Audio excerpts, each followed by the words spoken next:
बिस्मिल्लाहिर्रहमानिर्रहीम, अस्सलाम वालेकुम नाज़रीन। आप यूट्यूब चैनल देख रहे हैं। मैं इमरान खान हूँ। सबसे बड़ा मामला जो है वो आर्मी चीफ के नोटिफिकेशन का फंसा हुआ है। अब कुछ एस्टेब्लिशमेंट की जानिब से खबरें चलवाई गई और उन खबरों में ये दावा किया गया कि नोटिफिकेशन की तो ज़रूरत ही नहीं है और इन खबरों के लिए कुछ एक्सपर्ट्स का सहारा लिया गया। लेकिन जिस दिन 27वीं आईनी तरमीम हुई थी उसी दिन हमें इस बात का अंदाज़ा हो गया था कि अब ये एक नई मुद्दत मुलाजमत देंगे आर्मी चीफ को, और जब 5 साल के लिए नई मुद्दत मुलाजमत देंगे तो फिर इन्हें एक नया नोटिफिकेशन भी करना पड़ेगा। और इसकी गवाही राणा सनाउल्लाह साहब ने दी थी। लेकिन पहले देख लें कि अभी जो तज्जियाकार हैं उनके जरिए से किस किस्म के मौक़िफ़ दिलवाए जा रहे हैं जनाब के 26वीं आईनी तरमीम और फिर जो 27वीं आईनी तरमीम बाद में हुई, इसके मुताबिक ये दावा किया जा रहा है कि जनाब ज़रूरी नहीं है और आर्मी चीफ नोटिफिकेशन की जरूरत नहीं। 27वीं तरमीम के तहत चीफ ऑफ डिफेंस फोर्सेज और आर्मी चीफ के ओहदे 2030 तक साथ चलेंगे। यानी टेक्निकल रीजंस निकाल के ये साबित किया जा रहा है कि किसी नोटिफिकेशन की जरूरत नहीं है। और आसिम मुनीर साहब इस वक्त पाकिस्तान के आर्मी चीफ, फील्ड मार्शल, सारा कुछ वही है, चीफ ऑफ डिफेंस फोर्सेज वो भी वही है। तो अब ये एक बयानिया जारी किया गया। इसका रीजन आप समझ सकते हैं कि ये बयानिया क्यों जारी किया गया। इसलिए कि नोटिफिकेशन अभी तक हाथ में नहीं आया, लेकिन 2 वफाकी वज़रा इसे कन्फर्म कर चुके हैं। एक कंफर्म कर चुके हैं ख्वाजा आसिफ, जिन्होंने ये ट्वीट करते हुए कहा कि नोटिफिकेशन आ जाएगा। शहबाज शरीफ साहब पाकिस्तान आएंगे, अमल शुरू हो गया है, नोटिफिकेशन आ जाएगा, क्यास आराइयों से गुरेज किया जाए।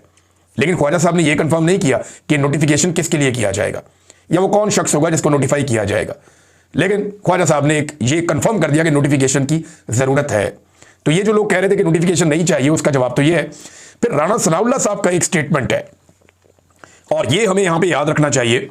राणा सनाउल्लाह साहब ने 13 नवंबर को, जब ये 27वीं आईनी तरमीम हुई, तो उन्होंने नदीम मलिक साहब के प्रोग्राम में कहा था कि चीफ ऑफ डिफेंस फोर्सेस का ओहदा नया है और 5 साल के लिए है, इसलिए इसका नोटिफिकेशन फ्रेश और 1-2 दिन में हो जाएगा। लेकिन ये नोटिफिकेशन आज के दिन तक नहीं हुआ। ये तो राणा सनाउल्लाह साहब ने कहा था और किसी ने नहीं कहा। और राणा सनाउल्लाह साहब साबिक लॉ मिनिस्टर हैं और वो जितना कुछ जानते हैं, यानी इन मामलात में वज़ीर दाखिला भी रहे हैं, वो पंजाब में लॉ मिनिस्टर भी रहे हैं वो, और वो कानून के तालिब इल्म है, कानून को अच्छी तरह जानते भी हैं और लेजिस्लेचर भी हैं और किचन कैबिनेट का हिस्सा है शरीफ खानदान की। तो राणा साहब ने तो ये कहा था 13 नवंबर को, और आज क्या तारीख है? आज 1 दिसंबर हो चुका है। 28 नवंबर की रात 12 बजे आर्मी चीफ की मुद्दत मुलाजमत खत्म हो गई थी। अगर तो नया नोटिफिकेशन चाहिए तो अब 3 दिन हो गए हैं, कोई आर्मी चीफ नहीं है। तीसरा दिन शुरू है, कोई आर्मी चीफ नहीं है, ना 29 को, ना 30 को और ना आज 1 को। अब ये नोटिफिकेशन रुका क्यों हुआ, यह है बड़ा सवाल। देखिए, पाकिस्तान का जो सबसे इंपॉर्टेंट इवेंट होता है ना, वो आर्मी चीफ की तैनाती, तकर्री या एक्सटेंशन होता है। बाकी सारे काम पाकिस्तान में सानवी नौयत के हैं। पाकिस्तान का जो सबसे अहम इवेंट होता है या सबसे अहम कोई नोटिफिकेशन होता है वो आर्मी चीफ की तकर्री होता है, जिसमें पाकिस्तान के स्याह और सफ़ेद का मालिक एक बावर्दी शख्स को बना दिया जाता है 3 साल के लिए, और अब ये काम शायद 5 साल के लिए होगा। ये सबसे इंपॉर्टेंट दिन होता है, बाकी सारे दिन फर्क होते हैं। यानी इंडिया के साथ झड़प हो गई, जंग हो गई, छोटी बात है। 9 मई हो गया पाकिस्तान में, छोटी बात है। किसी वज़ीर आज़म को साबिक को जेल में डाल दिया, छोटी बात है। किसी साबिक वज़ीर आज़म को फांसी दे दी, छोटी बात है। पाकिस्तान में जो बड़ी बात होती है, जो इंपॉर्टेंट दिन होता है, वो आर्मी चीफ की तकर्री का दिन होता है या आर्मी चीफ की एक्सटेंशन का दिन होता है। ये बहुत इंपॉर्टेंट होता है।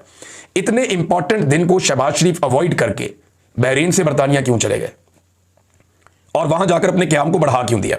कुछ लोग दावा कर रहे हैं कि शायद ख्वाजा आसिफ भी पाकिस्तान में नहीं है, वज़ीर दिफा। लेकिन शहबाज शरीफ साहब बैरून मुल्क क्यों चले गए? बहरीन से बरतानिया जाने का क्या तुक बनता है? अगर आप नक्शा देखें ना, तो पाकिस्तान से बहरीन आता है और उसके बाद तकरीबन 7 घंटे बाद, एक लंबी फ्लाइट के बाद 7-8 घंटे की, फिर बरतानिया आता है। यानी रास्ते में तो है नहीं।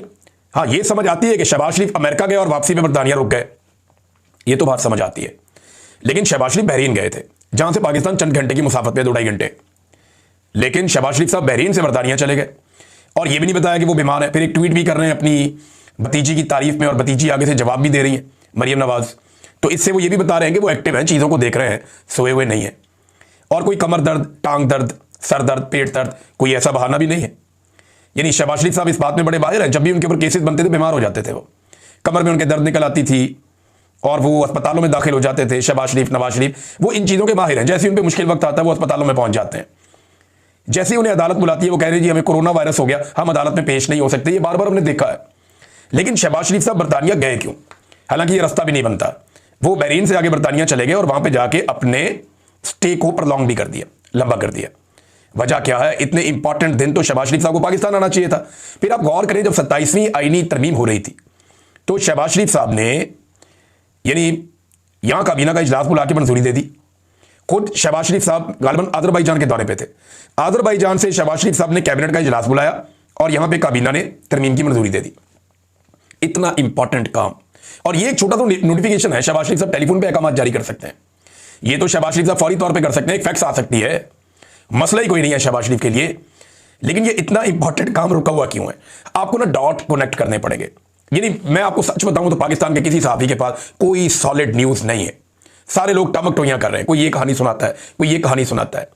एक बंदरबांट तो ओहदों की लगी हुई है ना इस वक्त मिलिट्री एस्टेब्लिशमेंट के अंदर या फौजी क़यादत के अंदर, एक रस्साकशी ओहदों की चल रही है। क्योंकि कुछ ओहदे जो हैं वो खाली हैं। चीफ ऑफ डिफेंस स्टाफ का ओहदा है, स्ट्रेटेजिक कमांड का ओहदा है, ISI चीफ का ओहदा है, ये भी किसी ना किसी ने लेना ही है। फिर वाइस चीफ का ओहदा है, ये भी किसी ना किसी ने लेना ही है। तो ओहदों के लिए खींचातानी तो चल रही है। ये पहले आपको नजर नहीं आती थी, लेकिन जनरल बाजवा के दौर से ऐसी बरकत पड़ी है कि ये सारी चीजें अब आपको नजर भी आती हैं और बाहर भी आती हैं। और ये सारा कुछ कभी ख्वाजा आसिफ ने बताया, कभी जो है वो इरफान सिद्दीकी साहब मरहूम उन्होंने बताया, कभी जनाब किसी और सियासतदान ने बताया, कभी यानी हर कोई बताता रहा अपने अपने तौर पे कि जनाब ये किस तरह से बंदरबांट कर रहे थे और कैसे खींचातानी ओहदों के लिए हो रही थी। ये सिलसिला जनरल बाजवा ने शुरू किया। आसिम मुनीर साहब के दौर में भी अभी ये तसलसल चल रहा है कि ओहदों के लिए फौज के अंदर बहुत ज्यादा तकोदो होती है, बड़ी खींचातानी होती है। ऐसा नहीं है कि ये बिल्कुल एक डिसिप्लिन के साथ चलते हैं। ये अब वो वाला पोल खुल चुका है। अब मामला आ जाए जनाब वापस, डॉट आपको कनेक्ट करने पड़ेंगे। किसी के पास कोई खबर नहीं है कि एक्चुअली हुआ क्या है, हमारे पास सबके पास क्लूज हैं और उसकी बुनियाद के ऊपर हम अपनी राय कायम कर रहे हैं। अब अलग अलग सोर्सेज से अलग अलग चीजें आई, मैं आपके सामने रख देता हूं। नंबर एक, 3 किस्म की बातें हो रही।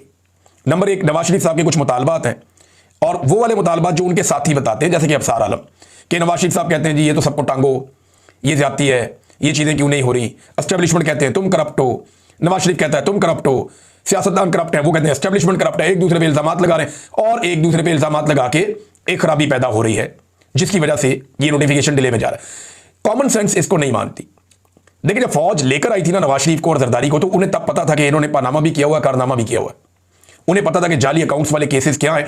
फौज को अच्छी तरह पता था कि ये जो सियासी क़यादत है ये करप्ट है। एक एक केस को उन्होंने पढ़ा हुआ था, एक एक फाइल का उन्हें ब्रीफिंग दी गई हुई थी, और जितना उनका दिमाग होता है उतना ही पढ़ता उन्होंने। लेकिन जो पढ़े लिखे लोग हैं उन्होंने इनको बताया था कि जनाब ये इंतहाई दर्जे के करप्ट है, इन्होंने बेईमानी की हुई है।